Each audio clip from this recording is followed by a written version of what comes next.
Taslih TV.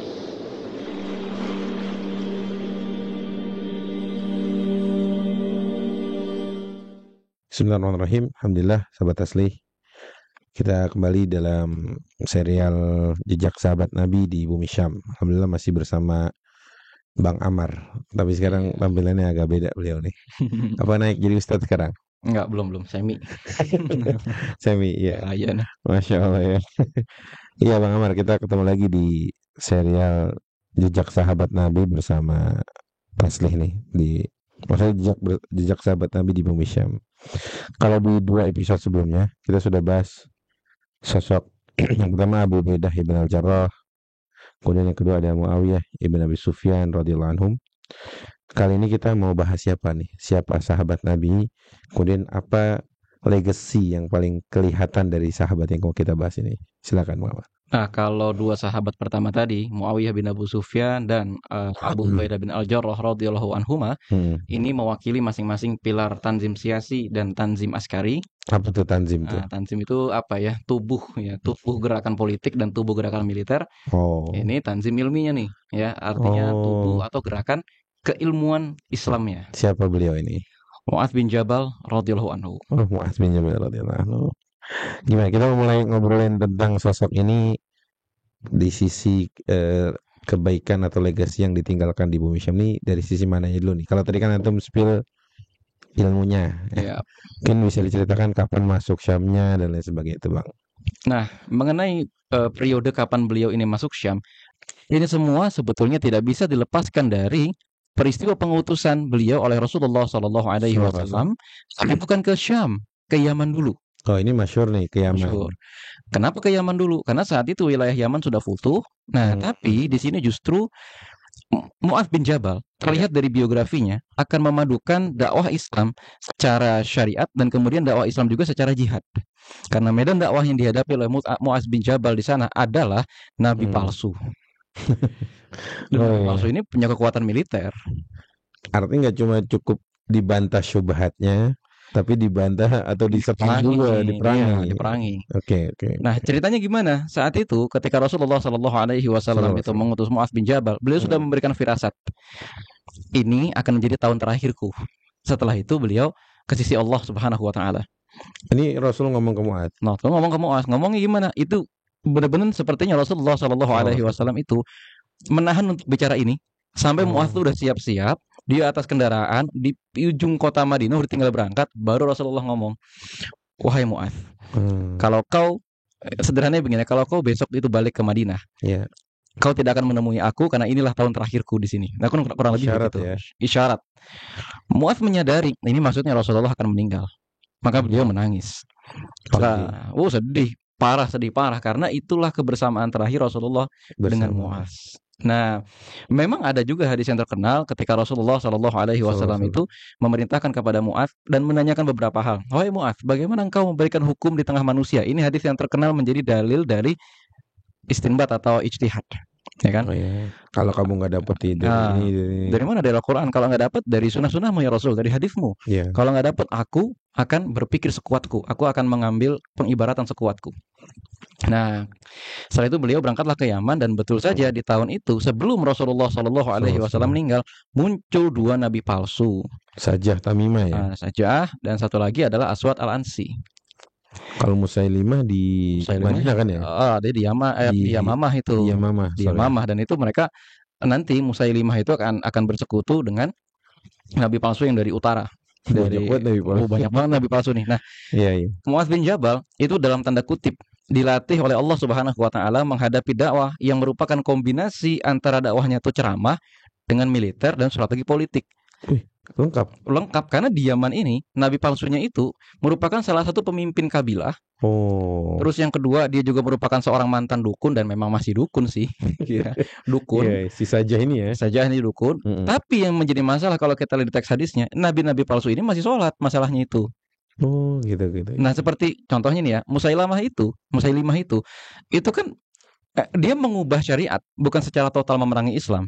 Nah, salah satunya ketika mahar pernikahan dia dengan Syajah itu adalah dia memerintahkan untuk dihapusnya sholat subuh dan Isya. Isya. Gitu kan. Sholat paling berat tuh. Sholat paling berat tuh dihapus oleh Musailamah. Berarti kan dia sebenarnya tidak menghapus konsep ketuhanan, tidak menghapus Iya. konsep kenabian Nabi Muhammad.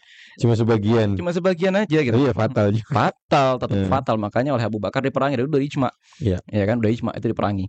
Nah, di sini Mu'adz bin Jabal berhasil melakukan berbagai rekayasa politik bersama dengan Abu Musa al-Asy'ari. Wah, ini sahabat besar juga nih. Kabir, besar ya, kabir. Ahli fikihnya nih Abu Musa. Ahli fikih, termasuk ahli ahli siasah juga, ahli Quran juga gitu ya. Dan nggak ada orang yang benci sama Abu Musa karena orangnya lembut dan seterusnya. Iya. Ya kan. Nah, kemudian ya di titik ini singkat cerita beliau ini berhasil mengalahkan Aswad al-Ansi tadi sampai dengan datang bala bantuan dari Khalid bin Walid radhiyallahu anhu. Nah, di Yaman ya berarti ini. Di Yaman itu. Sampai kemudian ya teman-teman sekalian, selesailah ini misi dakwahnya, baliklah nih Mu'adz bin Jabal ini ke Madinah. Ya kan, lalu kemudian saat itu sudah masa kepemimpinan Abu Bakar As-Siddiq, kurang lebih sudah berjalan setengah. Setelah Jazirah Arab itu tenang kembali, semuanya berbaiat kembali kepada Khalifah Abu Bakar As-Siddiq, barulah Abu Bakar As-Siddiq memalingkan umat pada tujuan jangka panjang. Yang kalau menurut Syekh Abdul Fattah Al-Awaisi, ini bermakna pemalingan tujuan umat kepada pembebasan Masjidil Aqsa. Lebih jauh lagi lah ya. Targetnya lebih jangka panjang. Lebih jangka panjang lagi. Dan sebetulnya umat Islam tidak terpaling sepenuhnya. Karena pada saat dikirimnya 12 pasukan atau 11 pasukan yang dipimpin oleh Panglima Khalid bin Walid memerangi semua nabi palsu dan orang-orang murtad, kan ada satu kontingen yang dipimpin oleh Usamah bin Zaid ke sana, Palestina ya, ke Palestina. Ada yang mengatakan di Ma'an, ada yang mengatakan di Mu'tah. Gitu ya. Gitu. Ada yang mengatakan seperti itu karena teks hadisnya Rasulullah Shallallahu Alaihi Wasallam mengatakan, "Hai Usamah, pergilah ke tempat ayahmu terbunuh." Nah, itu kan berarti kurang lebih di situ. Zaid bin Harithah. Radhiyallahu anhu. Nah, kemudian sampai di sini, Mu'adz tawar menawar nih dengan Khalifah Abu Bakar karena pada saat itu sebetulnya hampir semua sahabat sepakat Mu'adz bin Jabal ini lebih mending di Madinah. Kenapa? Ilmunya banyak. Jadi rujukan lah ya. Jadi rujukan, dan pada saat itu kalau kita lihat data di kitab-kitab sejarah, kota Madinah itu dipenuhi dengan orang-orang yang baru masuk Islam atau baru sembuh dari murtadnya, harus ada yang ngajar. Dia perlu sentuhan ilmu lagi. Perlu sentuhan ilmu gitu ya, apalagi sebagai ibu kota negara tentu banyak dong utusan-utusan yang datang yang itu perlu fatwa. Pakarnya harus di situ gitu. Pakarnya harus di situ. Meskipun ada sosok seperti Ali bin Abi Thalib radhiyallahu anhu, Utsman bin Affan radhiyallahu anhu yang itu kurang hebat apa gitu kan. Tapi memang saking banyaknya urusan, harus banyak juga yang mengurus. Gitu kan. Mu'adz bin Jabal bilang, "Wahai Abu Bakar, izinkan aku berjihad." Gitu kan. Umar bin Khattab menyelah, "Jangan, engkau tuh lebih baik di sini." Tapi apa kata Abu Bakar? "Kenapa aku harus mencegah orang yang minta izin untuk berjihad?" Gak ada alasan lah ya. Tidak ada alasan untuk mencegah Mu'adz bin Jabal ini berjihad. Akhirnya Abu Bakar As-Siddiq itu mengutus kontingen pasukan besar kaum muslimin yang jumlahnya itu tidak terlalu banyak sebetulnya. Ada yang mengatakan sekitar 30.000 orang gitu ya, untuk menghadapi pasukan Romawi di perang Yarmuk.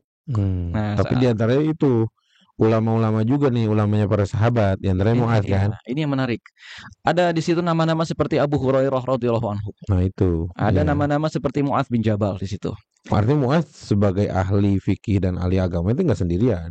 Nah, kalau melihat dari komposisinya, tampaknya memang Khalifah Abu Bakar As-Siddiq tidak memaksudkan pasukan ini sebagai hit and run atau bertempur biasa. Kayaknya belum dibuat menduduki di sana. Memang misinya itu futuhat, menduduki daerah itu dan disebarkanlah ulama-ulama untuk mengajar di daerah itu. Visioner sekali ya. Visioner sekali memang Abu Bakar. Makanya kan kalau dikatakan apakah yang membebaskan Syam itu hanya Khalifah Umar? Oh tidak. Justru pilarnya itu pertama kali ya dari sebelumnya sudah itu gitu loh. Dari perang Mu'tah di zamannya Zaid bin Harithah, perang Tabuk dihajar lagi di masanya Usamah bin Zaid. Lah ini nih sekarang yang betul-betul membuka pintunya adalah perang Yarmuk. Artinya sebelum Umar, Abu Bakar pun sudah melakukan treatment sendiri untuk menuju pembebasan Al-Quds ya. Al-Quds itu dia, dan disinilah akhirnya muncul dua pahlawan Islam yang betul-betul hebat, Khalid bin Walid dan Abu Ubaidah bin Al-Jarrah gitu loh. Masya Allah. Ya mungkin gini teman-teman, teman-teman aneh ini Bang Amar. Karena selama ini jarang mungkin ya di highlight tuh Mu'adz dari sisi dia berangkat ke sananya Nah, tuh. itu dia. Makanya mungkin di serial ini kita bahas nih. Kita angkat dulu nih. Iya. Ini awalnya nih orang bisa ke Syam tuh gimana? Iya, gimana gitu. Karena bicara tentang Syam ya Abu Ubaidah kita udah bahas, ya Betul. Khalid dan lain sebagainya. Cuma ada satu sosok ini kalau tadi Bang Amar sebut sebagai ya yang akan menjadi puncaknya ilmu di Syam. Betul, betul. Secara mengilmui dari Mengilmui sisi Syam. Ya, meskipun bersama beliau juga berangkat orang-orang lain. orang hebat-hebat Orang juga hebat-hebat sahabat. juga. Abdurrahman bin Auf itu juga ikut berangkat. Iya, berarti kembali tadi ke 30.000 pasukan bersama Mu'adz yang diutus oleh Abu Bakar menuju Yarmuk kan ya. Mm-mm. Itu gimana, Bang? Nah, akhirnya pada saat itu Mu'adz bin Jabal menaik di atas podium untuk menyemangati pasukan besar pada saat itu, dan terutama satu kelompok orang yang disebut oleh Mu'adz bin Jabal adalah para penghafal Quran. Wih. Nah, ini secara khusus disebut dalam pidatonya. Tampaknya seakan-akan pada saat itu memang simpul-simpul pasukan adalah para penghafal Quran. Banyaknya. Entah itu qaid dari liwanya atau komandan dari regu-regu kecil-kecilnya gitu ya. Sama seperti hari ini memang yang bertempur di wilayah Syam hari ini para mujahidin yang bertempur dengan ihtilal atau penjajah itu juga kan simpulnya para penghafal Quran. Basicnya juga penghafal Quran. Jadi memang wilayah Syam ini punya kenangan tersendiri dengan penghafal Quran sebagai mujahid. Bukan cuma sebagai ahli ilmu yang duduk di balik meja. Yang gitu ya. Nah, artinya tidak sama lah. Nggak sama lah. Tidak sama. Dia ahli Quran mengajar dengan dia ahli Quran mujahid. Nah, beda lagi. Dua hal yang berbeda meskipun tentu jangan dibenturin juga ya. Wa fi kullin khair. Fikulil khair. Meskipun yang paling baik kalau menurut saya sih tetap yang berjihad. Ya. Menggabungkan Quran dengan jihad itu ya. Menggabungkan Quran dengan jihad. Masya Allah. Singkat cerita, pertempuran Yarmuk dimenangkan oleh kaum muslimin. Ternyata mereka nggak pulang. Nah itu tadi yang antum sebut. Jangan-jangan memang komposisi yang diutus oleh Abu Bakar itu intinya memang kita akan berlama di sana. Iya. Bukan masalah perang terus balik lagi, tapi kalian yang akan menduduki sana, kalian akan mendakwah di sana gitu kan. Betul, betul. Itu mereka nggak pulang dan Abu Bakar tentu sudah berpikir nih komposisi pasukannya bagaimana sehingga ketika sebagian pasukan ditempatkan di sebuah kota tidak mengurangi kekuatan pasukan utama, tapi juga pasukan kecil ini juga tidak lemah. Tetap inilah ya, tetap kuat. Nah, singkat cerita dari Yarmuk itu pasukan terbelah dua, satu menaklukkan Persia, satu ke utara dan kemudian berbalik ke arah barat untuk menaklukkan Syam. Masya Allah. Jadi disisain ya. Disisain. Yang ini balik, yang sono lanjut. Betul. Berarti berapa totalnya saat yang lanjut itu? Kalau dibagi dua ya berarti 15.000-an orang. Kurang lebih sebesar itulah. Ya. Tapi kan nanti sebetulnya tidak dibagi dua begitu saja. Di medan perang masing-masing nanti mereka dapat tugas sendiri yang merupakan pecahan-pecahan tugas. Mengepung kota ini 3.000, mengepung kota apa 2.000, mengepung kota apa lagi 4.000 begitu. Berarti setelah pemecahan pasukan, Mu'adz yang tetap berangkat, nggak balik ya? Ke Syam. Oh gitu. Dia nggak balik. Dia termasuk yang sahabat Nabi atau pasukan yang terus. Betul. Untuk membebaskan Syam ya. Setelah Yarmuk selesai itu ya. Nah, beliau ini terus berangkat. Nah, lalu kemudian, gitu ya, singkat cerita terjadilah futuhat wilayah Syam. Oke. Nah, singkat cerita seperti itu. Saat itu khalifah sudah ganti ke Umar. Nah, udah ganti Umar bin Khattab radhiyallahu anhu. Berarti artinya gini mungkin ya Ustaz. Mu'adz ini kehilangan dua sosok dan gak ada di sisinya gitu. Nah, itu dia. Kayak gitu ya kan? Sosok Rasulullah SAW dan sosok Abu Bakar. Ini adalah dua sosok yang beliau cintai dan tidak ketemu di akhir-akhir hayat yang tidak membersamainya gitu ya. Artinya ya beliau lagi tugas luar. Nah itu dia lagi tugas di luar. Ternyata kondisi di dalam negaranya itu wah berganti kepemimpinan dan lain sebagainya. Dan apalagi kan memang sedikit ada peristiwa ketika Umar itu menjabat sebagai khalifah. Para sahabat itu sempat melakukan aksi diam. Karena satu sanksi dengan kepribadian Umar yang dianggapnya keras apa dan lain sebagainya. Sampai akhirnya Umar bilang, sudah kalau kalian nggak mau jihad memberikan bantuan kepada sahabat kalian, aku aja deh yang berangkat deh. Nah gitu kan.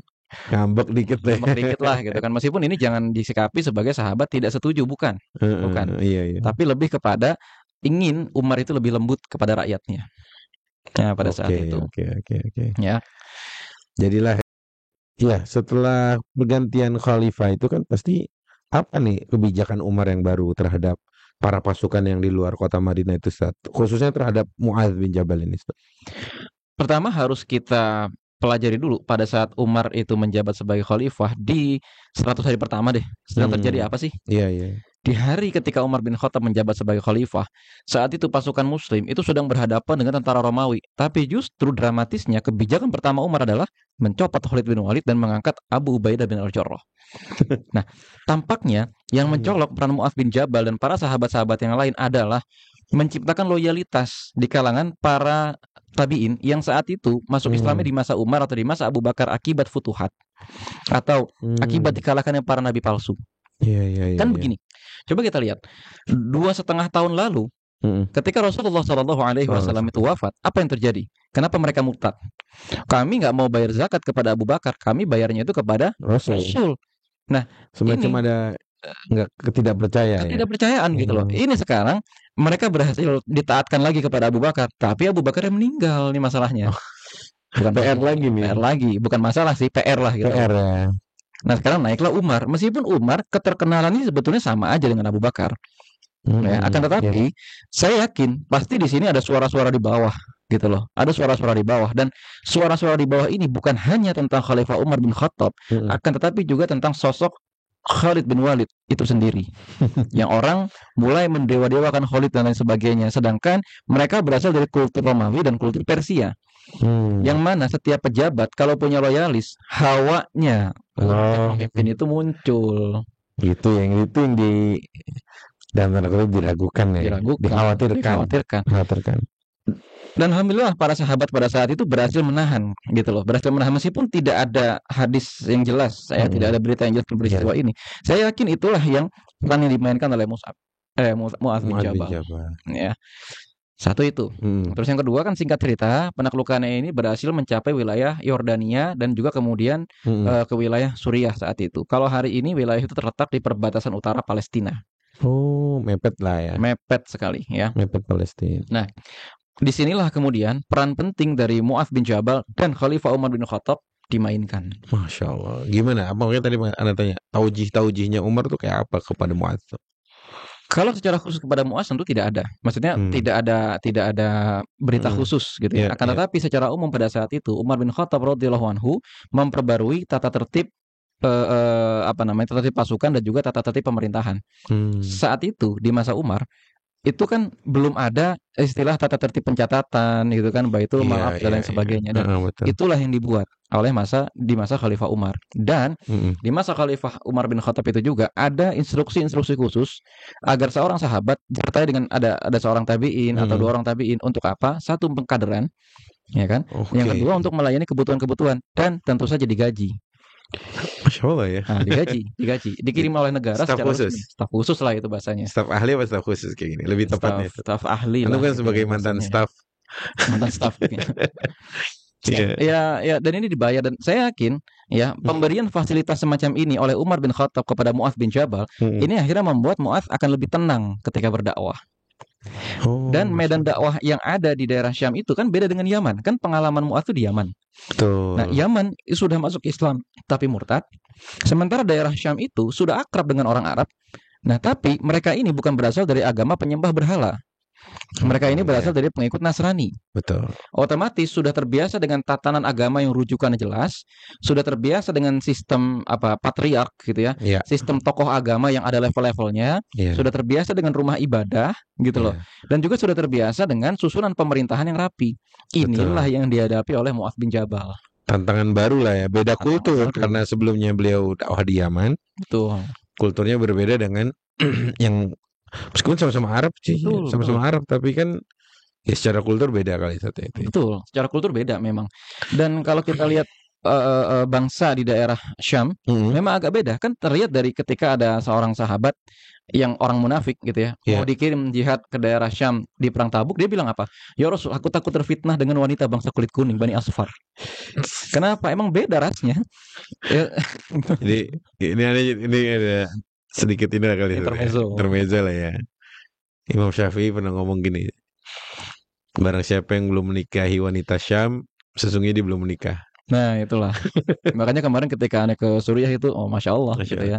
Ya mungkin sebagaimana orang Suriah ngeliat orang Sunda kali ya. Kayaknya begitu ya. Ya begitu lah. Tapi emang beda ya. Cara mereka berbahasa Arab itu lebih halus gitu ya, lebih halus. Perawakan mereka pun memang lebih indah gitu ya. Kalau tidak bisa kita katakan lebih cantik, lebih tampan, lebih indah. gitu ya, dan negerinya pun lebih subur.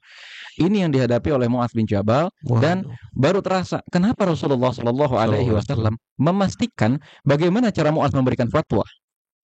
Ini Oh, menarik. Untuk menghadapi satu bangsa atau satu kelompok manusia yang sudah terbiasa kalau ada apa-apa merujuk ke kitab, ya kan mereka punya kitab suci. karena mereka punya kitab suci kan, Heeh. untuk merujuk ke kitab, maka metode yang dikatakan Mu'adz inilah yang paling tepat. Pertama, aku merujuk kepada Al-Quran.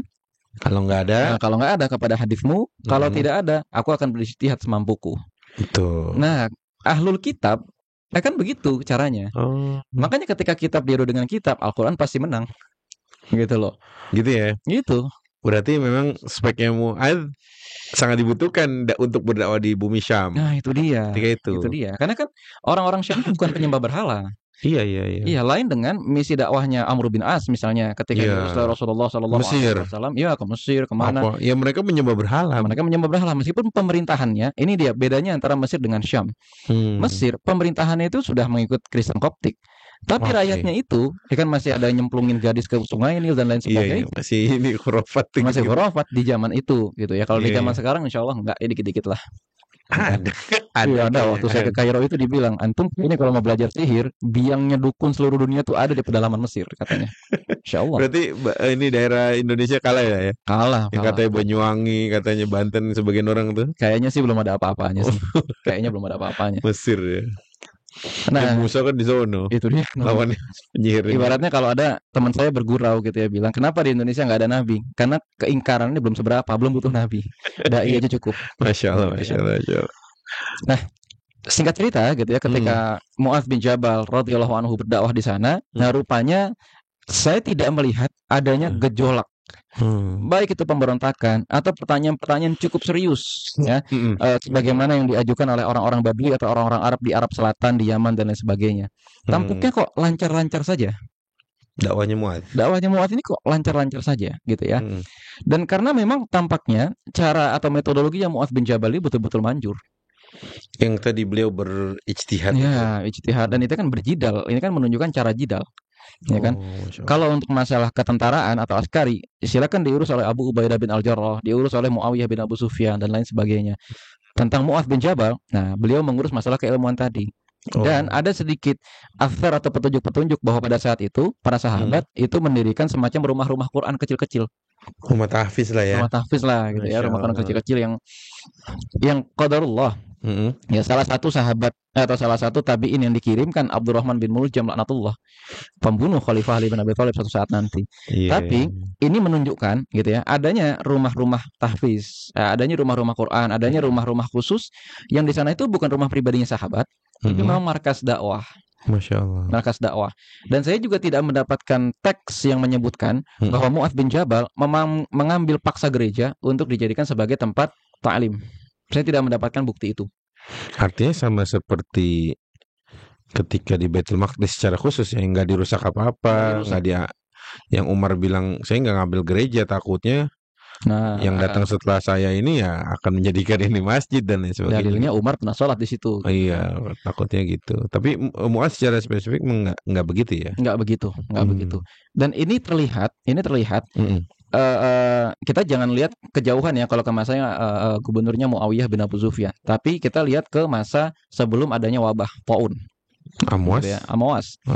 Ini kan kira-kira sudah berlangsung masa 4 sampai 5 tahunan gitu ya, semenjak Syam itu dibebaskan. Nggak terjadi peristiwa mayor gitu loh. Yang terlihat di sini indikasi bahwa Islamnya belum mantap dan lain sebagainya itu tidak. Tapi tampaknya Mu'adz bin Jabal tuh bisa dengan cerdik berasimilasi dengan masyarakat setempat. Masya Allah. Nah, gitu loh. Dan mungkin ya tadi ya salah satu faktornya gaya penjelasannya Mu'adz tadi itu juga cukup bisa diterima, dan di satu sisi kan ada satu riwayat penampilan Mu'adz sendiri emang cukup menarik orangnya. Nyentrik. Nggak nyentrik ya. Menarik, ganteng, rapi, bersih. Termasuk sahabat yang ganteng. Mu'adz ya. Mu'adz bin Jabal radhiyallahu anhu. Masya Allah, Masya Allah. Jadi ada gak sebenarnya kan tadi kalau tantangannya adalah karena di sana adalah mereka yang mantan Nasrani biasa gitu, dengan ada lebih spesifik gak misalkan tantangan dakwah yang dihadapi oleh sahabat mulia Mu'adz bin Jabal ini ketika beliau lebih terfokus kepada ilmu, bukan Betul. kepada sisi militer atau politik. Ada gak yang disebutkan gitu, Ustaz? Saya tidak melihat yang spesifik disebutkan. Hmm. Ya, saya tidak melihat spesifik yang disebutkan karena tampaknya begini. Secara pendekatan militer yang dilakukan oleh Abu Ubaidah bin Al-Jarrah radhiyallahu Hmm. anhu itu cukup berhasil untuk membuat masyarakat Syam Hmm. akhirnya beriman. Hmm. Gitu loh. Jadi yang membuat mereka beriman tidak serta-merta Mu'adz bin Jabal. Jadi Mu'adz ini berdakwah di atas Menguatkan. layer. Ya. Jadi Oh. futuhat yang dilakukan oleh Abu Ubaidah dan tentu saja Muawiyah bin Abu Sufyan Iya. memberikan satu layer. Hmm. Nah, nanti layer ini tinggal ibaratnya ditimpakan lagi aspalnya di atas Oh, oleh Mu'adz bin Jabal. dilengkapi oleh Dilengkapi. Oh, gitu. Dan ini terbukti dari ketika Futuhat Damaskus, kan Abu Ubaidah dan para sahabat itu menyamar dulu ke dalam. Ada apa sih di kota ini? Oh, ternyata kan ada satu riwayat para sahabat mengatakan pajak tinggi, ya kan, ketentaraan itu tuh sewenang-wenang, pemerintahnya tidak mementingkan masyarakat, kesenjangan kaya dan miskin itu tinggi dan lain sebagainya. Sementara gereja-gereja mereka itu menumpuk harta santunan dan bantuan dan lain sebagainya. Begitu Islam datang, pasukan Islam datang, mereka kaget. Mereka menjumpai satu pasukan yang sangat sederhana. Mereka menjumpai panglima perang yang rumahnya tuh bahkan hanya terbuat dari kayu, tidak minta perlindungan dan lain-lain sebagainya gitu loh. Masya Allah. Mereka menjumpai satu agama yang panglima perang tuh bisa sholat di saf belakang, yang jadi imam ya ada ulamanya sendiri, ulama di kalangan sahabat gitu loh. Atau mereka juga menjumpai satu pasukan yang dari imam yang paling depan sampai pasukan yang paling belakang itu bacaan Qur'annya sama, ada kegiatan taklimnya, ya kan, fursanun itu membuat takjub lah ya. Itu bikin mereka takjub. Itu saja sebenarnya sudah cukup menjadikan mereka masuk Islam. Tapi untuk mengerti Islam kan belum cukup. Nah, disinilah peran Mu'adz bin Jabal. Intinya tugas utamanya Mu'adz bin Jabal kalau bisa saya simpulkan itu adalah mengedukasi umat yang sudah masuk Islam ini. Betul. Mereka yang sudah pindah dari sebelumnya Nasrani kemudian menjadi Islam, jadi Muslim, tinggal diedukasi tentang agama. Nah, aneh kalau melihat itu Ustaz atau Bang Amar nih ya, aneh jadi keingetan hadis Nabi sebenarnya. Ah, yang mana tuh? Hadis Nabi yang mengatakan yang paling tahu tentang perkara halal dan haram di umatku ini Mu'adz. Nah, gitu kayaknya. Jadi kayak Mu'adz itu sebagai rujukannya para sahabat atau bahkan para tabi'in setelah itu, karena ini sosok ini memang secara spesifik yang paling tahu fikih halal dan haram gitu. Gitu kali Ustaz ya, atau Bang Amar ya. Ngomong-ngomong soal ini juga ada hal menarik yang saya temukan sebetulnya ya. Apa tuh? Tentang hadis ini. Tentang hadis itu ya. Dan beliau berkaitan dengan Mu'adz. Syam itu bukan wilayah biasa, bukan wilayah Romawi biasa. Bukan wilayah seperti daerah daerah Yaman kan wilayah Romawi juga, gitu kan? Atau bukan seperti daerah Mesir, wilayah Romawi tapi yang di bawah raja-raja lokal lah gitu ya. Syam ini adalah salah satu kota pentingnya mereka karena di sana terletak tanah sucinya mereka juga. Betul. Otomatis sistem pemerintahan termasuk sistem perdagangan gitu ya, sistem mungkin ada tatanan hiburan di sana dan lain-lain sebagainya, industri dan lain sebagainya sudah berkembang. Ketika datang satu peradaban Islam itu masuk ke sana, otomatis peradaban Islam itu tidak hanya menghadapi halal haram sederhana dong. Oh iya, tantangannya ya. Tantangan ya kayak gini, fikih-fikih kontemporernya di zaman itu kali ya. Itu di situ tuh, gitu kan. Makanya Mu'adz itu paling pas udah berangkat ke sana. Masya Allah. Kan? Contohnya begini, ketika kaum muslimin di kota Madinah di masa Rasulullah dan di masa Abu Bakar berdakwah, sebagian besar yang dihadapi kan suku-suku. Betul. Yang jual belinya sederhana aja gitu. Kalaupun ada ribanya masih jelas terlihat ini riba nih, jelas. Nih. Belum ada jual beli bertingkat.